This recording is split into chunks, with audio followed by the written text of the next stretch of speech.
Hello everyone, welcome to CyberScoop TV. Greg Otto, your managing editor here. We're coming to you from the 2017 Black Hat Conference. And I'm talking with Michael Daniel, the president of the Cyber Threat Alliance. Michael, thanks for joining us today. Happy to be here. So the Cyber Threat Alliance is a relatively new group. Talk to me about what your focus is. Sure. The Cyber Threat Alliance is a consortium of cybersecurity companies that is focused on sharing cyber threat intelligence at speed, at scale, in a way that's designed to enable everybody to provide better products and services to their clients and customers. And it's also designed to enable us to pool that information in a way that will allow us to better disrupt the adversary over a longer period of time. So how many companies are involved in the group, and talk about your momentum going forward? Sure. Right now we have 12 members, and we've added one recently, which is SK InfoSec from South Korea. And then we've got two more in the pipeline that have signed the paperwork that we'll be announcing later this fall. Great, great. Interested to see how that evolves. Want to talk about something that was something of a focus of yours during your time in the Obama administration, the vulnerabilities equities process. We've seen in the past couple weeks there's been some real momentum on changing the way that has worked. I would love to hear your thoughts on whether that is headed in the right direction in your eyes, or where is it going to move forward in the next 6 months? Sure. Well, I would say that when you talk about that vulnerabilities equities process, you can definitely make some changes around the edges, but the fundamental principles of the fact that the government is going to have an interest in retaining certain vulnerabilities to conduct its intelligence, national security, law enforcement mission is absolutely critical. And governments, multiple governments, are going to do that. But at the same time, you also want a process to ensure that all of the relevant considerations are taken into account so that the benefits of retaining a vulnerability, for example, are weighed against the costs, to the risk to infrastructure, the economic risk, the national security risk itself. And so you want some sort of interagency, whole-of-government process to ensure that all of those factors are taken into account. That's really the core principles of the vulnerabilities equities process. And I think that to the extent that Congress feels that it should legislate that, I think that could be beneficial as long as they aren't overly prescriptive in telling the executive branch how to run it. But I think that having a process along those lines would be very, having that process is very necessary, and it's one that we should continue. How much does the rediscovery rate of the 0 days factor into how this process works? Because I know there have been some studies that have been released over the past couple of weeks that look at rediscovery rates and say that they are, larger than we tend to expect. So that presents, a danger that the security community, has to, brace for, and it's something the governments kind of can hold in their back pocket. So kind of talk to me about how you see the rediscovery rate, and if in fact that these studies are true, how does that really factor into how the process works?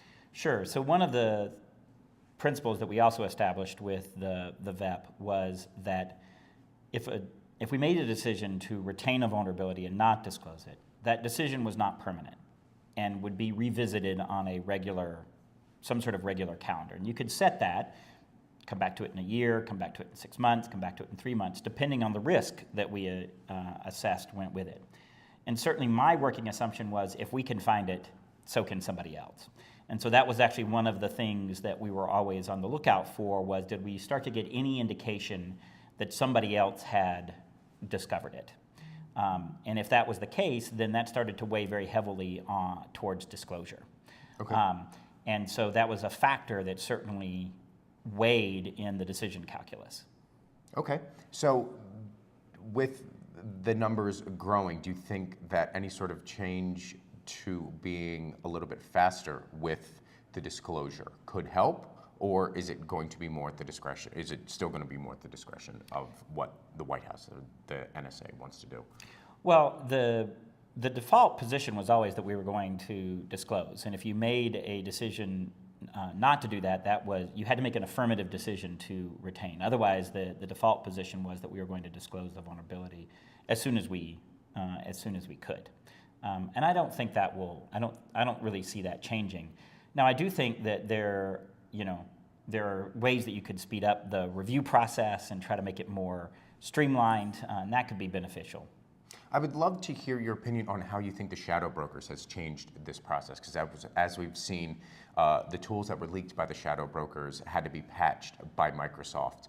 How does that unknown sort of change the way the process works?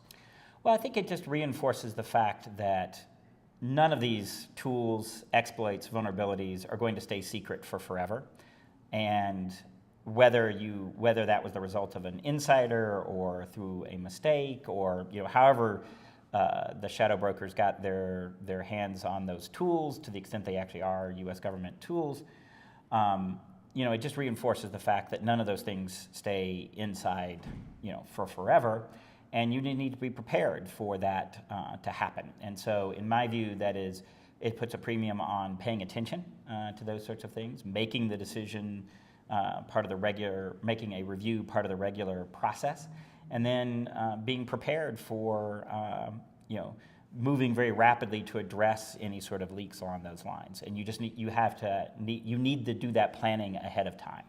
Great.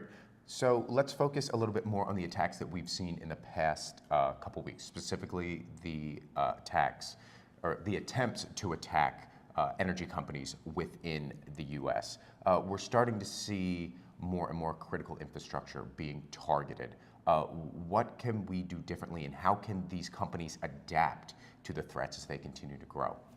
Well, I think that, first of all, the recognition that if you're an owner and operator of a critical infrastructure company, you are going to be a target for someone. And then secondly, the idea that your defense is that your industrial control system or your operational system is air-gapped or not connected to the internet is simply a false one, and that there are ways in that you need to be prepared to defend.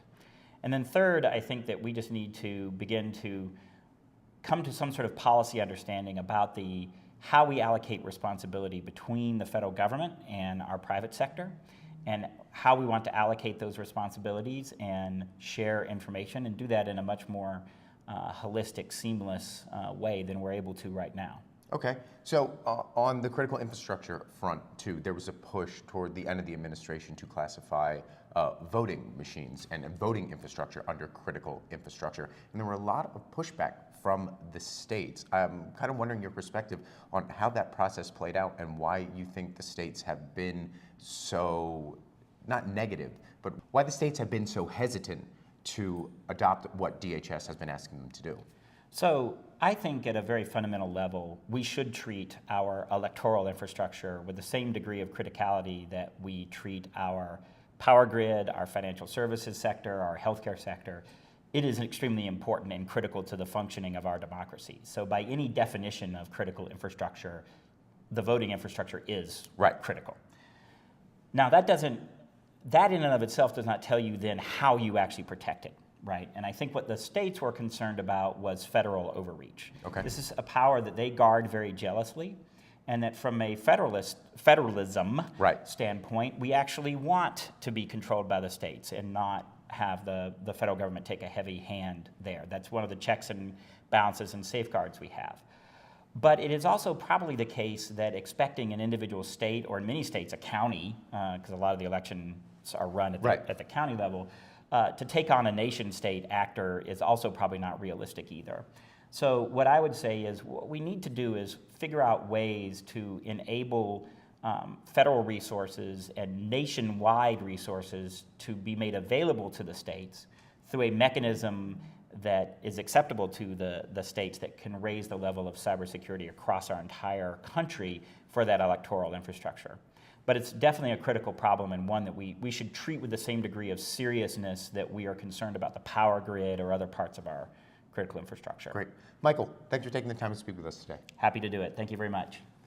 For all of our videos, check out our YouTube channel, and for more information, check out cyberscoop.com. I'm Greg Otto. Thanks for watching.